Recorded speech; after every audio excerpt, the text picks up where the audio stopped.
All right, good evening and welcome everyone. My name is Jeff Weller. I'm the news director and chief meteorologist over at WJFW Television. It is my pleasure to welcome you here today, whether in person or remotely watching at home on television. A couple real quick logistical things. First off, the restrooms are out the back door to your right. Feel free to use those, of course. And then also, this is TV. It's going to air on October 11th. Please silence your cell phones now if you could, because TV and cell phones don't go real well together. All right, so we're delighted to partner with Nicolet College for this forum tonight. First, I'd like to thank Mike Effinger, Kate Farrell, and Heather Shalick with Nicolet on the Nicolet team. And then also Walter Terry, Marty Manderson, and Steve Shanks with WJFW. As you guys know, these things do not just happen without support, and they definitely have given Dan and I the support to put this forum together tonight. All right, so we gather here today understanding that the importance of local elections. Certainly big national elections get big media attention. That draws the voters and dominates the water cooler conversations the next day. But when we look at our day-to-day lives, local elections have the greatest impact. So events like this are incredibly important to help you figure out the issues that matter to you and to your families. Voting is the entry point to civic engagement, not the ceiling. Nonpartisan partnerships like this one play a critical information role in bringing people together. Now, please join me in welcoming Newswatch 12's political director and anchor, Dan Hagan, to the stage. Dan? Thank you, Jeff. Hello, everybody. So I grew up in Appleton, Wisconsin, and my two parents, when I grew up, their votes would cancel each other out. My dad would vote Republican generally, my mom would vote Democrat generally. This wasn't really a point of contention between those two, rather it was a point of many jokes. They'd be talking to folks, yeah, we cancel each other out anyway, why are we going to the polls? Of course, they voted as often as they could.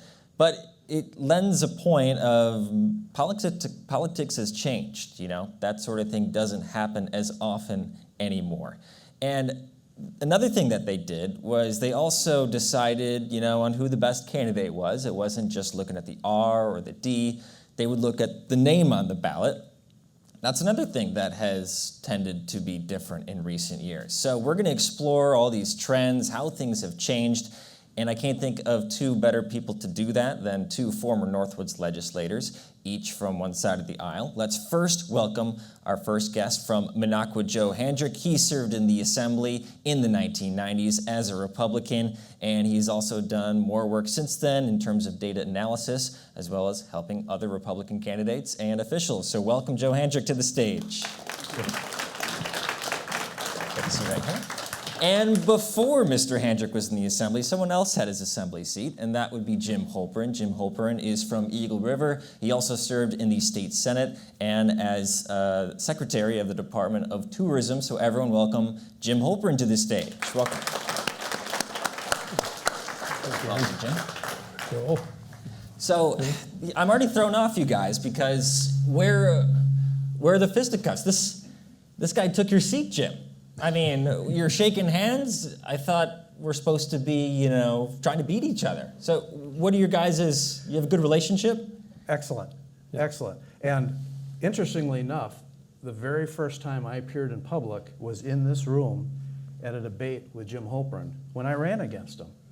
And the last time I appeared with Jim Holperin in public was at a sportsman convention where I was giving him an award for being a friend of sportsmen. So I think in there is a message for modern day politicians, which is you can disagree on issues and you can battle it out during the day, but at the end of the day, you ought to treat each other decently and you can still get along and give each other awards and be nice to each other and follow each other's career and wish each other well. It doesn't have to be this nasty business that it's turned into. Yeah, what are your thoughts on that, Jim? Yeah, well, I agree completely, Joel, with that. And of course, that's easy for us to say now because we don't have a stake in anything anymore. But it has become nasty and vile and vicious. And that's just the accepted norm in politics today. And that's unfortunate for voters, unfortunate for the people in office. And it doesn't look good for democracy. We're going to get into all of this. So just to kind of lay out this evening, I'm going to ask each of you about your backgrounds, how you joined your respective party. We'll look at some data through the years of how Wisconsin has changed electorally. We'll look at the 2024 election in Wisconsin as well. And then we'll talk about how politics has changed, as you guys have had a front row seat of that. So let's start with Joe.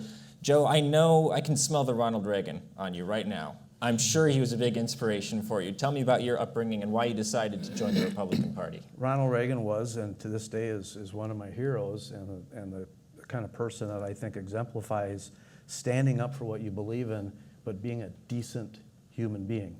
And my entry into politics was largely driven by my family. My parents were the kind of people that were always involved with something in Minocqua. Either town government, volunteer work, the Lions Club, Winterama, Beefarama, Aquarama, all the ramas we have in Minocqua. They were always involved, and we all learned as kids that when you're a part of community, you get involved. And when I was a young person during the Carter administration, Jimmy Carter put energy prices, if you remember, well, you wouldn't remember, but energy prices were skyrocketing, so Jimmy Carter put price controls on propane. My father owned a small propane company. So he was not allowed to raise the price of propane over a couple-year period. Meanwhile, his costs kept going up. So the big boys, they handled it just fine, but little propane companies like my father, he had to sell it. He went out of business. Ronald Reagan got elected, took those price controls off of the energy sector, and my father then actually started his business up again and got all his customers back. That was really pretty much that baked it for me, that this was the philosophy of government that I was going to follow. Yeah, it's interesting to note that I think it kind of depends on when you're born and who the leaders are of the country and of the state when you're kind of in those formative years. I'm curious, Jim, did you have a similar experience when you joined the Democratic Party? Well, I dropped out of law school in 1974 and was in Madison and worked part-time at the Department of Revenue as an errand boy. And in the evening, I would go up to the state Senate and I would sit in the gallery and watch the proceedings. Had no previous interest in politics, really. My family wasn't political. And watch kind of some of the titans of that time, Bob Caston and Fred Risser and Doug LaFollette and all the names that were, Tom Petri at that time. And that fascinated me. These people were making important decisions that affected the lives of everyday Wisconsinites all over the state. And I thought this is a really fascinating occupation, profession, if you will. And so shortly after that, I applied for a position in the Assembly Democratic Caucus. It could have been the Assembly Republican Caucus, I guess. But I got it because of my work in radio previously. I got accepted and worked there for a few years, and it was fascinating work. And I wrote letters for legislators and helped them with constituent relations. A couple of years later, I went to the Senate and was hired as assistant chief clerk in the Senate, did that for a couple of years, and then moved back up to northern Wisconsin, always keeping my interest in politics alive, and just decided to run for the state assembly. I think people thought it might have been a lost cause then because the seat had been held by Republicans, but I worked fairly hard at it, got elected, and served for 12 years there, and then in the Senate later. And I have to point out, this is actually a fact that Joe told me. Jim Holperin is the only person in the United States, I think, to survive 2 recall attempts. Is that right, Jim? As far as I know, it's going to be on my headstone, Dan, so let's... 2 recalls failed, right. He can't recall, but yes. Well, I think we're going to get into the meat of this and how politics has changed. And, you don't really see rural Democratic representatives in the state of Wisconsin and kind of across the country as well. So let's turn it over to you, Joe. You've been following kind of the data of the state. You do data analysis for many Republicans still, so we have some slides prepared for you. So tell us about this shift in politics in Wisconsin. I think a lot of it comes down to Donald Trump's presence. Sure, and a lot of the data analysis I do is actually for the non-elected people, for nonpartisans, the people in the lobbying world and that need to follow the elections and know which side is going to come out on top. So the data I try to put forward, I try to be objective and not put a partisan twist on it. But if you want to go to that first slide.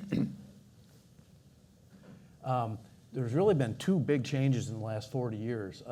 The first is that Wisconsin has long been a state that either party can carry statewide, but yet the way Republicans or Democrats get to 50% today looks radically different than it did 40 years ago. And I'll show a couple maps that shows that. The other change is, and this involves Jim Holperin, and I'll show how that is later, there's a lot fewer ticket splitting voters. You used to have a lot more people that were willing to go in and vote for a Democrat and a Republican and a Democrat and a Republican. That universe of people is much smaller nowadays, and that's part of what has led to some of the polarization. So if we want to go to the next slide, this is show that first picture. This shows what it looked like in 1980 when Bob Caston won Wisconsin for the U.S. Senate very narrowly. You can see that Madison and Milwaukee, blue, they've always been blue, they still are, but a large swath of northern and western Wisconsin was also blue. Now let's fast forward to Ron Johnson's victory just 2 years ago. He also won Wisconsin very narrowly as a Republican, but the map looks very different. Madison and Milwaukee are now much more blue than they ever were. And a lot of that blue in northern Wisconsin, including our neighbor Forest County and western Wisconsin, is now red.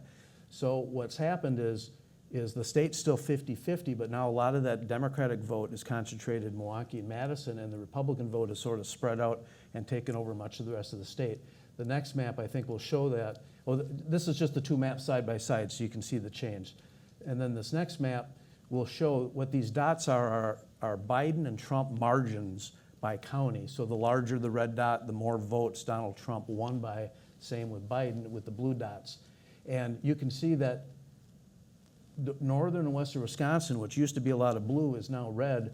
But look at Dane County, Milwaukee County, that intense level of blue that comes out of those two counties. That's really how the state shifted. And then the other shift that's come along since Trump has been on the scene is that Republicans no longer do nearly as well in the suburbs, but they do better in rural areas. And I got a slide to illustrate that for you. Elm Grove is a Milwaukee suburb. Now remember, Mitt Romney in 2012 lost Wisconsin, but he got 69% in Elm Grove. Donald Trump, who barely lost Wisconsin, in 2020 only got 51% in that same suburb. That's a visualization of just how much damage has happened to Republicans in suburbs in the Donald Trump era. Particularly suburban women don't like President Trump. But the flip of that is up in northern Wisconsin in White River, it's a town in Ashland County, you can see Trump did significantly better than Mitt Romney. So that's what I call the Trump effect. That's a lot of how the state has changed. We can go to the next one. Now, so that's that polarization I was talking about, that we're not even though we're a purple state, there's very few purple areas. There's either blue areas or there's red areas. Then remember the second factor I talked about was there's fewer ticket splitters. This is, to me, an amazing slide. In 1990 and 84, there's a picture of the old 34th Assembly District. Ronald Reagan got 62% of the vote. And on the same day, on the same ballot, with the same voters, Jim Holperin, Democrat, also got 62%. This guy, 62%. 20. Thank you. Yeah. That's a 24% swing. That won't happen today. It just won't happen. The next slide, this continued into the 90s, same district. Bill Clinton, Democrats could actually win the 34th district at the top of the ticket into the 90s. Bill Clinton beat Bob Dole in the 34th. But some guy named Joe Handrick on the same day as a Republican got 66% in the state assembly, again, an 18-point swing. Now let's fast forward to the last election. And this is not in any way a commentary on Rob Swearingen. It's a commentary on what's happened to the elasticity of the electorate. Notice Michaels won the 34th district. Even though he lost statewide by a fairly good amount, he still won the 34th district overwhelmingly with 58%. Rob Swearingen was a few points ahead of him, but you see now it's only a 4-point swing. That's that lack of elasticity, that people are voting much more straight party. They're either going to vote blue or they're going to vote red. And that's actually rather typical. Rob Swearingen performed 4% better than Michaels. Incumbents around the state usually will perform 3 to 5% better than the top of the ticket because they are the incumbent. They've been, and Jim knows this, every day you're hopefully helping somebody with a problem with the DNR or helping get their unemployment benefits. And so incumbents do tend to do better, which is why I think in the U.S. Senate race, Tammy Baldwin's going to benefit from being an incumbent too. And I think for Eric Hovde to beat Tammy Baldwin, I think it takes Donald Trump winning Wisconsin by more than just a little. I think he has to win it by a number of points in order to bring Eric Hovde with him, and I don't see that happening. I believe that's the last of the slides, but hopefully that gives a picture of just how things have changed over this time. And you can see from that as the state loses that elasticity and has fewer ticket splitters and now has red areas and blue areas, those areas are more likely or less likely to elect candidates who perhaps are moderate. Madison used to have a Republican congressman in the 1990s, but he was a pro-choice Republican congressman. But Republicans can't win in Madison now. And so the districts are either blue or they're red. And so then in the primaries, you tend to get candidates more like AOC on the left or Marjorie Taylor Greene on the right, who are not exactly what we would call consensus builders. And I have some theories on that, I'm sure both of you do, on why that shift has happened. But before we do that, I do want to kind of get into the history of you guys running, in the 80s. You're outperforming, or you're performing the same as Ronald Reagan, Mr. Holperin. So when you were making your pitch to voters, you're not saying, hey, Ronald Reagan, he's a bad guy, vote for me, and Dems all the way down. What was your pitch to voters, and what was the environment like back then?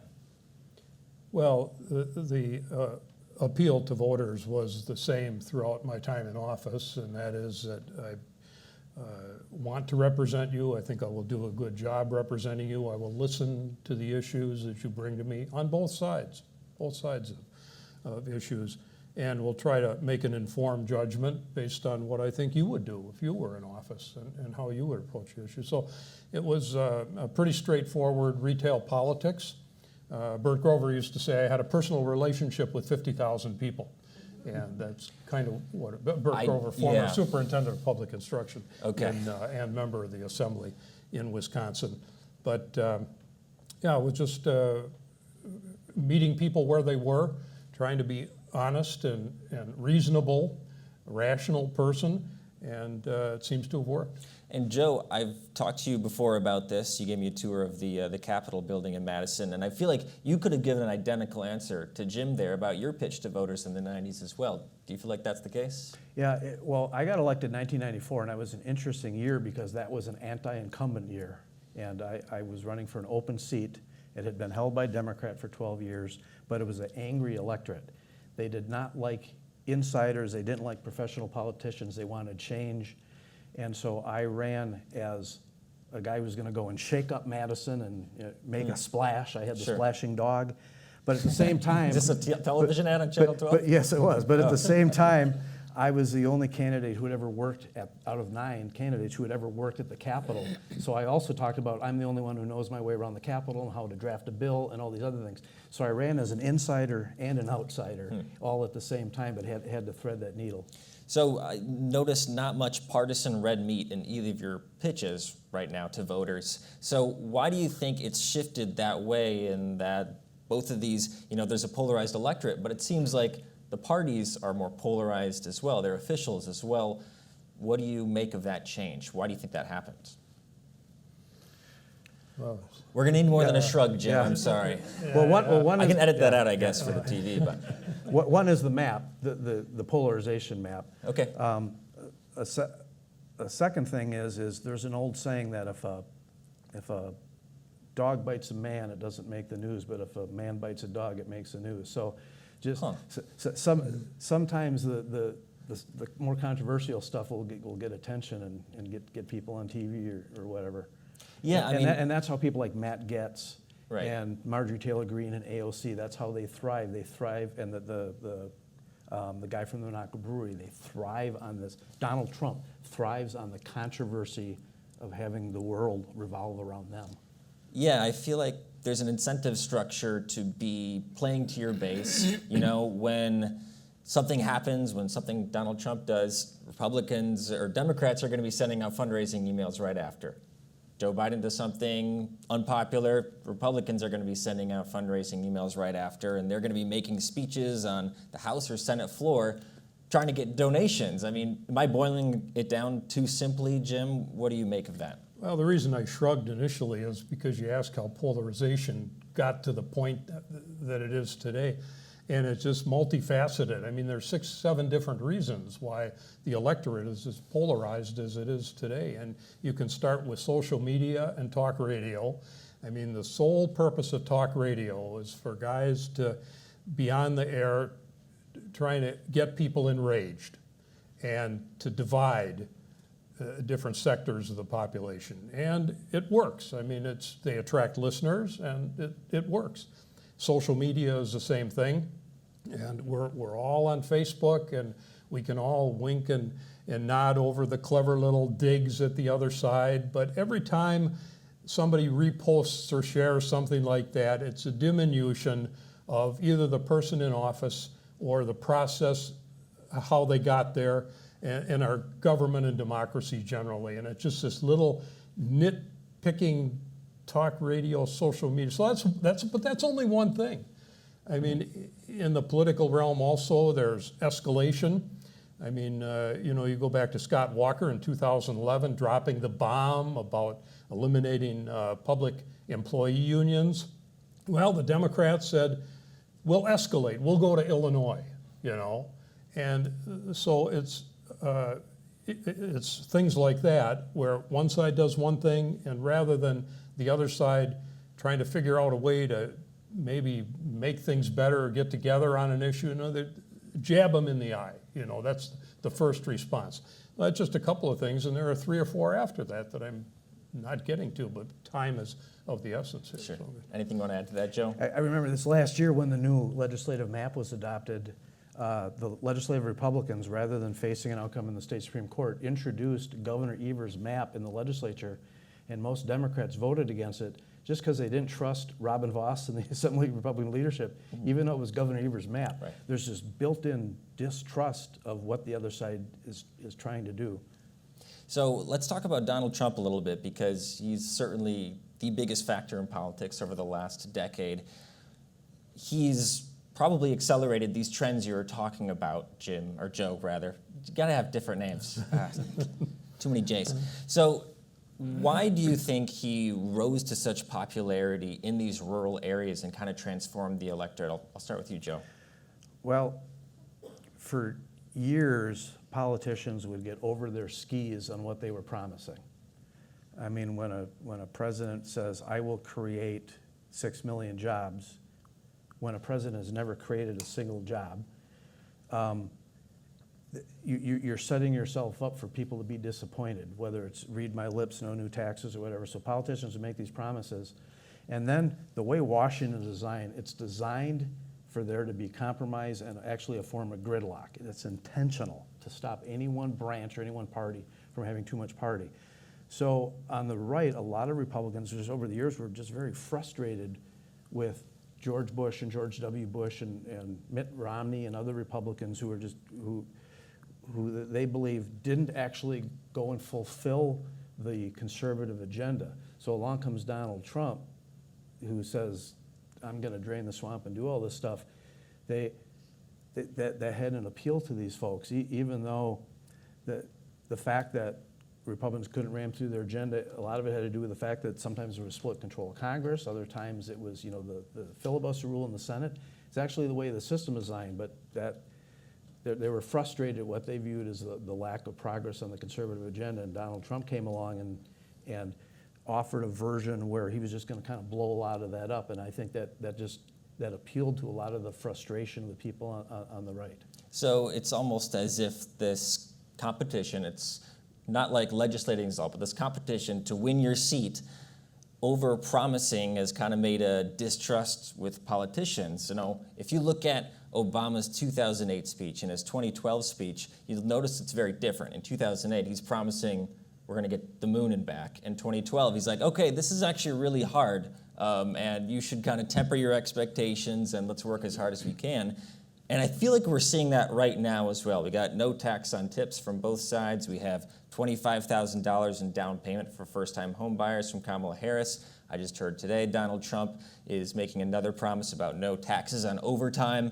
So, Jim, what are your thoughts on this? Do you agree with Joe that a lot of these kind of over-promises and under-deliverances have made people kind of mistrustful of politicians?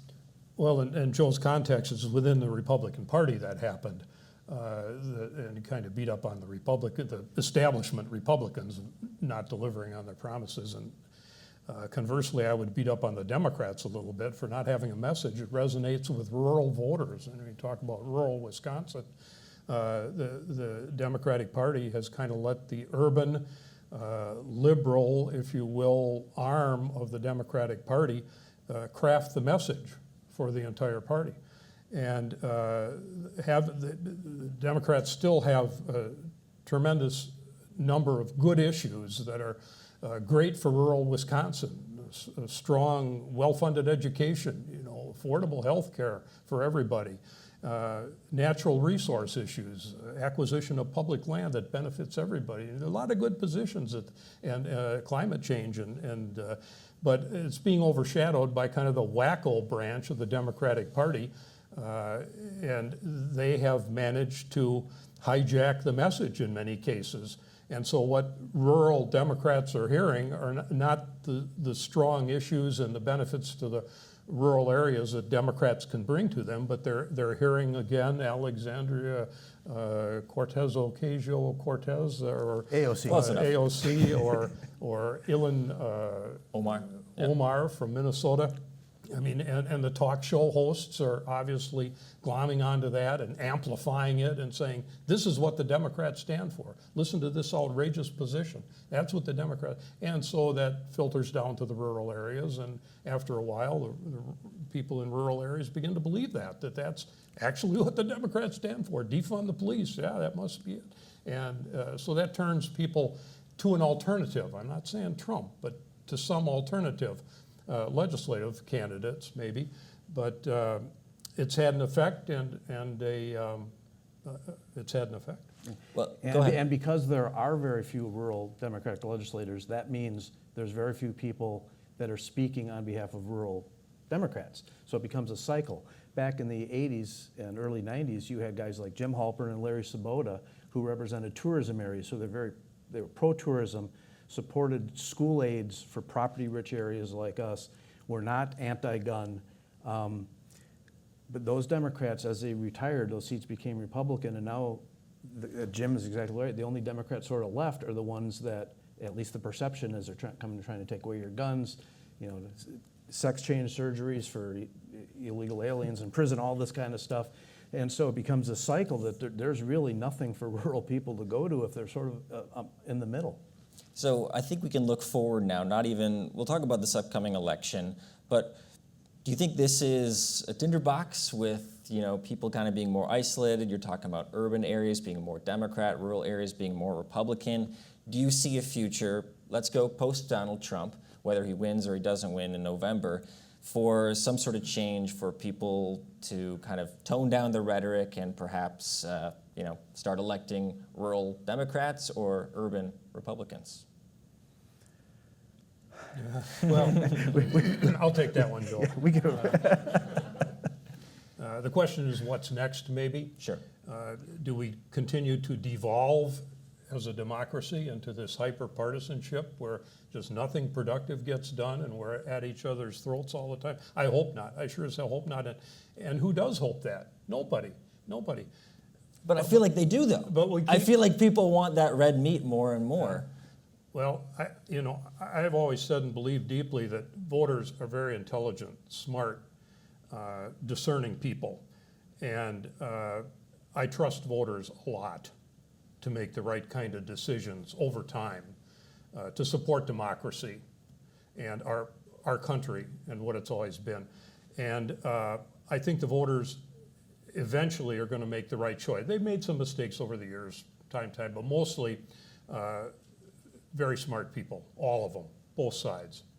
And when you say, well, maybe we need to go back to the old days when, Democrats and Republicans got along, I don't know if we're ever like Harris says, I don't know that we're going back. We're going to evolve into something. And I don't know what that is. I don't know who will lead the evolution. But that's what I think will happen, that we'll somehow hit rock bottom. Maybe we're already there, maybe we got to go a little lower. But I think we will evolve back to a better society, to a better electorate. I think I needed to hear that, Jim. A very hopeful message. Thank you. Well, I like that. I believe that, and I think it's going to come from the younger generation. It's not going to come from today's politicians. And Yes, that is a great point, because I have a son who's 21 and a daughter who's a few years older, and they tell me that there's very little party affiliation. They're looking for honesty and straightforwardness, and I mean, that generation wasn't real crazy about Joe Biden, and they're not real crazy about Donald Trump.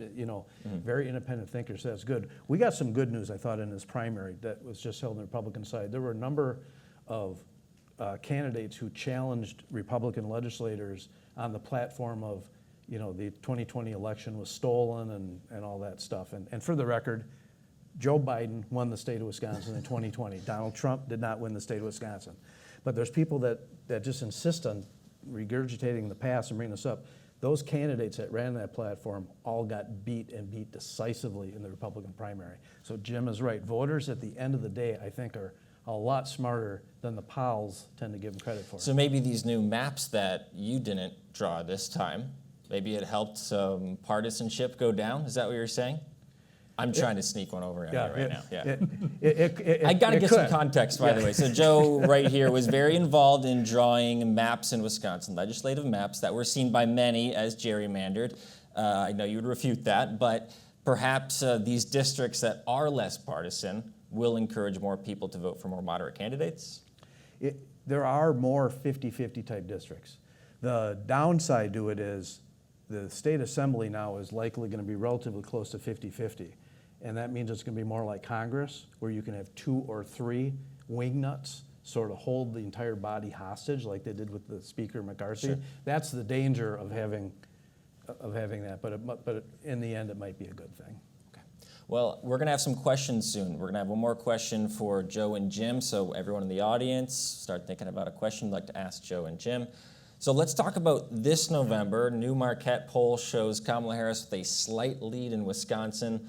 I've seen J.D. Vance and Kamala Harris and Tim Walz and Donald Trump many times in Wisconsin already. I'm expecting more visits to the Badger State. So I don't know if you have any predictions about what's going to happen this November, or at least what you're looking for on election night. I know you can talk to the date a little bit, Joe. Historically in Wisconsin, for whatever reason, the Democrats do better in polling in June, July, August, September, and Republicans, Scott Walker was always losing up until October. And so this latest poll shows Harris up. I gotta believe that at the end of the day, on election day, this state is gonna be very close one way or the other. I just don't run into very many people. In fact, I don't run into anybody who says, oh, I voted for Biden, but now I'm gonna vote for Trump. Or I voted for Trump, but now I won't vote for him. People are in their corner, so it seems to be more of a matter now of just who can get their vote out more. So I think it's gonna be very, very, very, very close either way.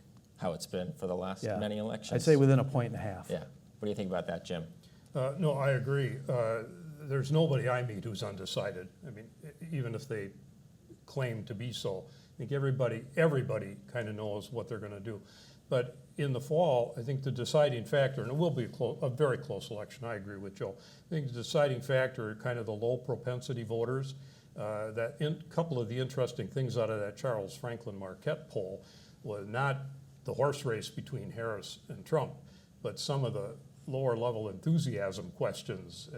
It showed independents were enthusiastic about voting, only 31% of them, whereas Democrats were like 72%, Republicans were 68% enthusiastic about voting.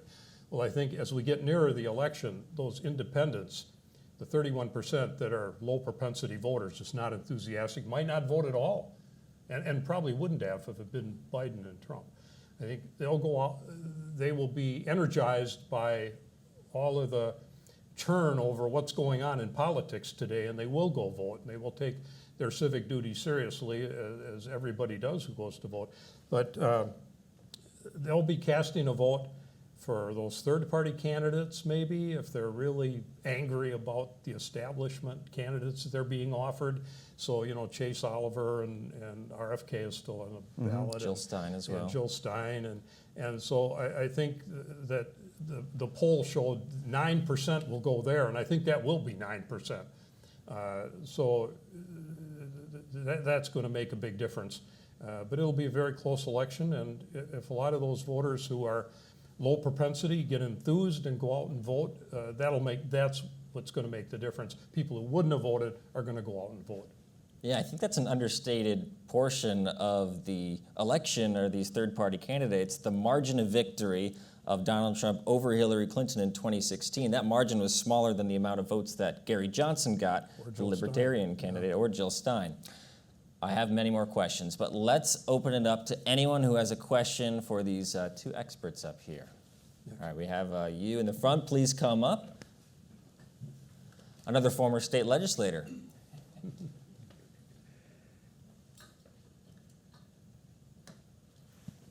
I guess my question is, you talked about the differences in partisanship, and they came up with a lot of good things, but the one elephant in the room they didn't mention at all was money in politics. When I ran for office, we got a state grant of $6,200. I raised a little money from donations from poor people that generally live in rural areas. But now, anyone that's running for office, if you don't spend a lot of time raising money or have rich friends or some other way to get money, it's pretty hard to run for office now, especially when people are so strapped and have to work and run. When I ran for office, I took 3 or 4 months off my job. I was able to do that because I had a business and my business kept going. But it's pretty tough right now to get candidates to run for office because of the money and the time and just making a living. I think that's an interesting point. Thank you for that comment. And I know that we were talking about this earlier about that incentive structure to kind of play to your base and get the big donations. So what are your thoughts on that? I just know at a macro level in Wisconsin, Democrats this cycle, as they did 2 years ago and 4 years ago, are going to have a lot more money to spend on races at the legislative level than Republicans do. Republicans, as a counter to that, have more incumbents, and incumbents have a bit of advantage. So, but there gets to be a point where you can only spend so much money, and the Democrats are taking in so much money from Hollywood and from Wall Street that it's to the point where I'm not sure how they can spend it all, because there's only so much airtime you can buy on TV. Yeah. And of course, if you're a state assembly or Senate candidate, you get bumped off of TV by all the federal candidates who have preemptive rights. And so I know a couple years ago, the Democrats had so much money, they put $1 million against Robin Vos, the speaker, just because they had it. There's no chance they were going to win his seat, but they had $1 million extra laid around. But I think it's getting almost to the point of no return. I mean, how many mailers can you send out to somebody saying, you know, my opponent, you know, kills dogs or whatever? Or eats them. Or eats them.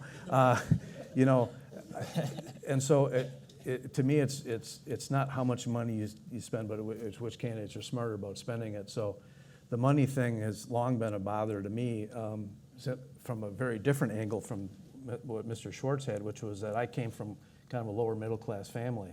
And so I see a lot of these rich people today running for office from both parties who self-fund their own campaigns, and they're able to throw millions of dollars into it. And that puts people like us at kind of a disadvantage into even being able to come out of those primaries.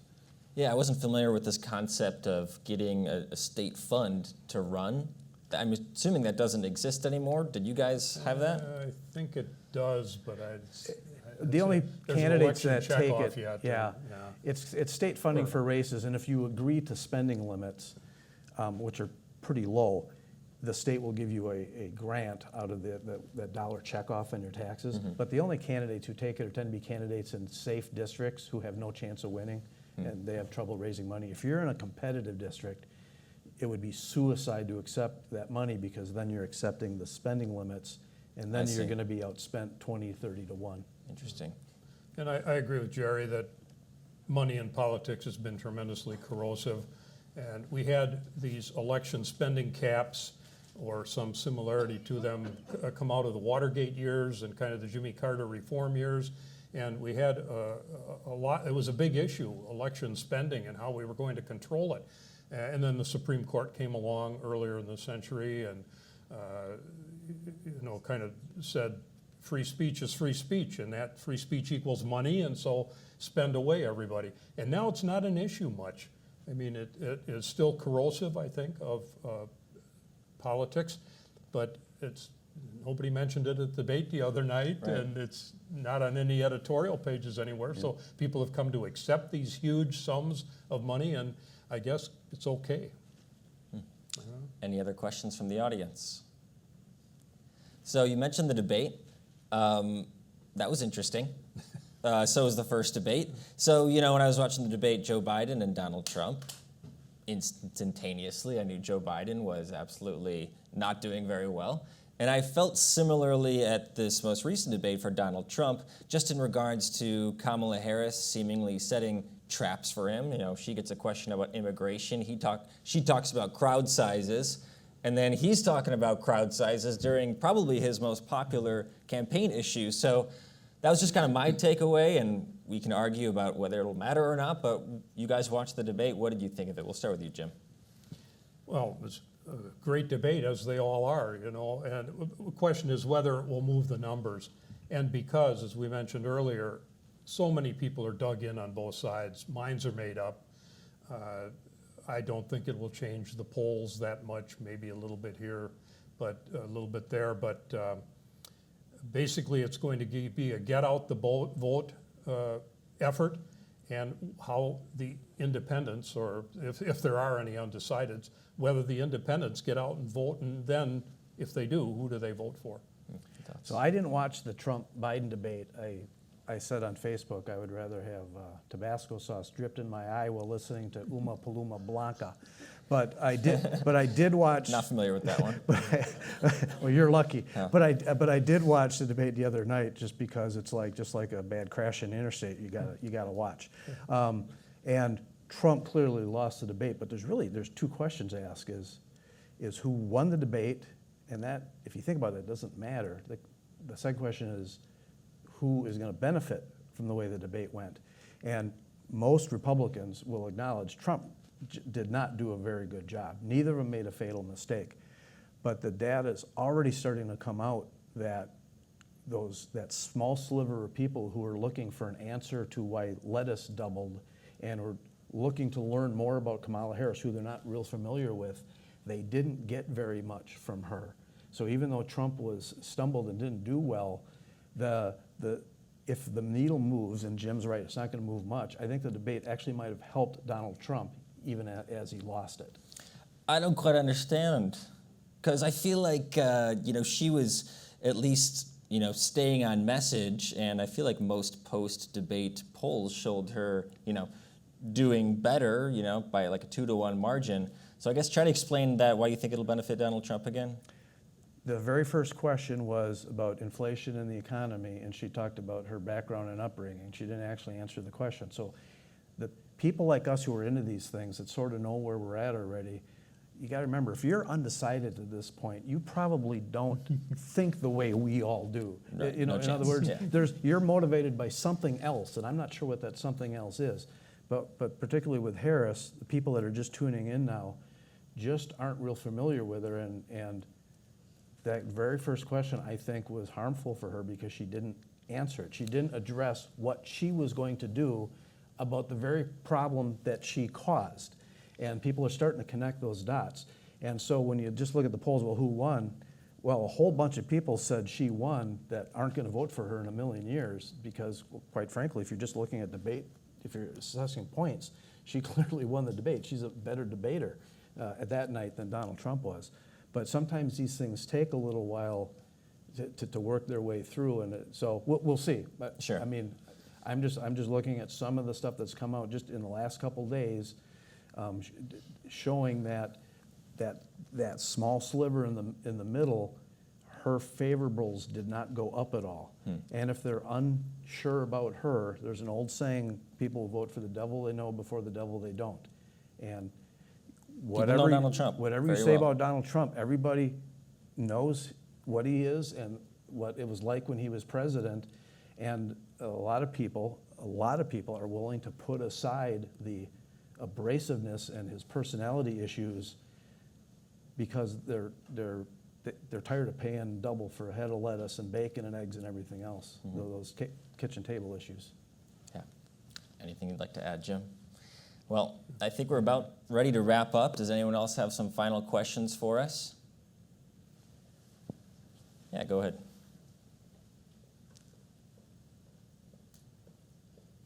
How do we increase discourse between our politicians and the people that put them in office?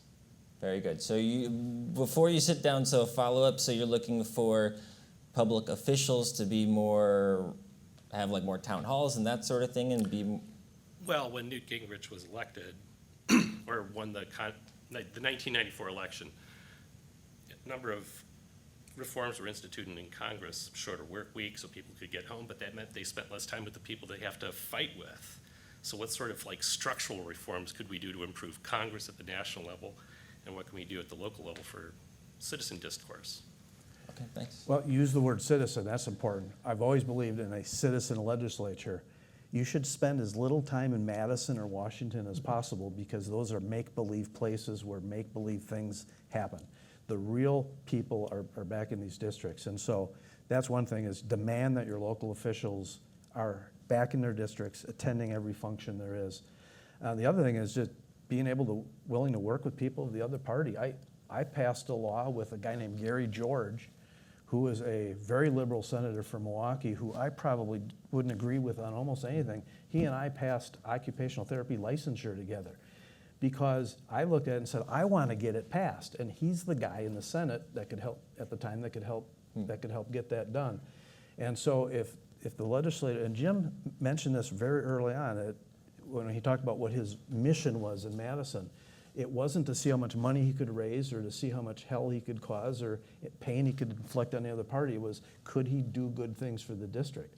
And part of that falls on us as people and constituents to demand that of our elected officials. I know I've never sent out a news release attacking a neighboring legislator. They do that all the time now. Just they're vicious at each other. And are the politicians really completely at fault? When you look at the way constituents talk to each other on Facebook, or are the politicians simply reflecting the society? I would argue it's actually a little bit of each. And Jim had a great point earlier about social media, and the little bit of, I would add to that, it's also the anonymity of it. The fact that you can sit in your mom's basement or in your house and you can throw bombs at people without ever having to look them in the eye. And I know Jim did this, I did too. When I would get sometimes a hostile letter or something, I would call the person and talk to them. And it's funny, when you talk to people one-on-one directly, it has a disarming effect. They're not quite as angry because now it's a person talking to a person, not a bot talking to a bot. I get more probably angry emails than nice emails, but whenever I'm walking around Walmart, I've never had an angry interaction. There you go. I've only had nice interactions. So kind of going back to the question, Jim, is there anything structural, maybe in regards to like campaign finance, that could be done to perhaps make parties want to work together more? Well, I talked earlier about things are going to evolve. I just don't know how they'll evolve. But there are a number of groups that have started up just recently to bring groups, politicians together, voters together, the electorate, try and bring them together. Scott McCallum and former Lieutenant Governor Scott McCallum and David Haynes, editorial director at the Milwaukee Journal-Sentinel, have started up a group funded by the Jimmy Carter Center. That's where they're getting their money, called Center for Civic Engagement in Wisconsin or something. And the sole purpose of the organization is to get people talking to each other and to try to bring sides together, try to turn down the temperature to reduce the polarization and divisiveness. But that group hasn't gotten traction yet. Yeah. And there are 2 or 3 other groups like that that kind of start up, and they don't seem to catch fire. They don't seem to attract attention in the media. They don't seem to attract membership. They don't seem to get true believers to their cause. I don't know why that is, if they need different leadership or what, but that's one step that I think if there's enough of that, if that momentum builds in these groups where their sole purpose is to bring people together rather than tear people apart. Maybe they need their own talk radio. We should show, start I our don't own know, talk radio show. But something, but that is going on. And for anybody who's interested in kind of diffusing things, look up one of those groups or join it, give them your support, and see what they can do. I'll end with a bit of hope. In the last legislative session, not the one I just ended, but 2 years ago, 92% of the bills that passed the Assembly passed on a bipartisan vote. You don't hear about that. You tend to only hear about the big controversies and the fights, but most stuff still has some form of bipartisanship to it. Madison is not nearly as broken as Washington, and so there is hope. Washington, I don't know how you fix Washington. It seems broke, Well, we but can't end on that note, Joe. So, Jim, you go back to that optimistic thing you said. That was nice. But the earlier gave me a dopamine rush of hope. We're an old democratic republic here in the USA. Well, in the history of the world, not so old. But we're old and have survived a lot. And I think we'll survive this. And again, it's the younger generation. I think we got to count on today's 20-somethings to see a better future for our democracy, and I sure as hell hope that we're successful doing that. Let's give a big round of applause to Joe Handrick and Jim Holperin. thank you. Thanks everyone in the audience for joining us, and for you at home, thanks for watching. We'll be back tomorrow.